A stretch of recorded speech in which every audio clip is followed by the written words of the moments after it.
Ça fait 5-6 ans maintenant, depuis 2019, qu'on fait partie de cette classe et que chaque année, on a la chance de se regrouper par académie et de pratiquer des stages de pratique d'activités sportives. Et donc ça consiste à, chaque année, on se regroupe 4-5 jours donc, pour parler des JO, des valeurs des JO et aussi des Jeux paralympiques. Donc l'aboutissement de ce projet, c'est d'être bénévole à ces Jeux olympiques à Paris. Et c'est pour ça que je suis là et que je suis habillé comme ça. Du coup, je suis bénévole à ces Jeux olympiques de Paris 2024.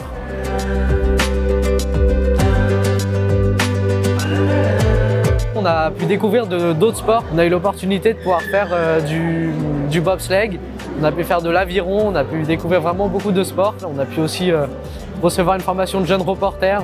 C'est vraiment des choses qui, moi, même dans mon parcours professionnel futur, m'ont apporté beaucoup et vont m'apporter beaucoup. Mais aussi, on a pu être bénévole au Global Games en 2023. Donc c'est une compétition mondiale des déficients intellectuels.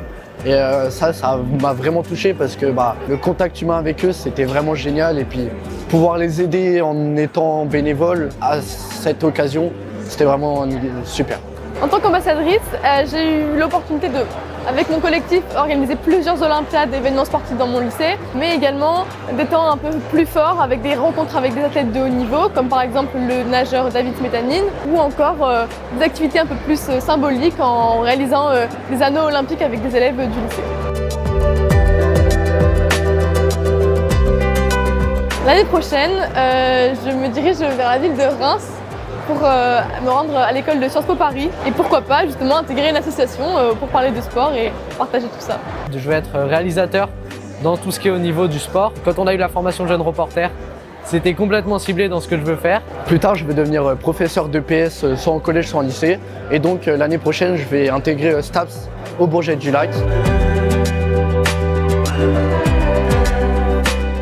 Alors la classe Coubertin Mia, c'était génial parce que vraiment, on a une solidarité dans le groupe où on s'entraidait pendant les stages et même en dehors des stages. Et vraiment, toutes ces personnes, c'est des personnes où on a créé des liens vraiment forts parce qu'on se voyait que quelques jours dans l'année, mais à chaque fois qu'on se retrouvait, c'était comme si on s'était quitté la veille. Ça fait des années qu'on suit les mêmes personnes et évidemment qu'on restera en contact, évidemment qu'on est amis pour la vie.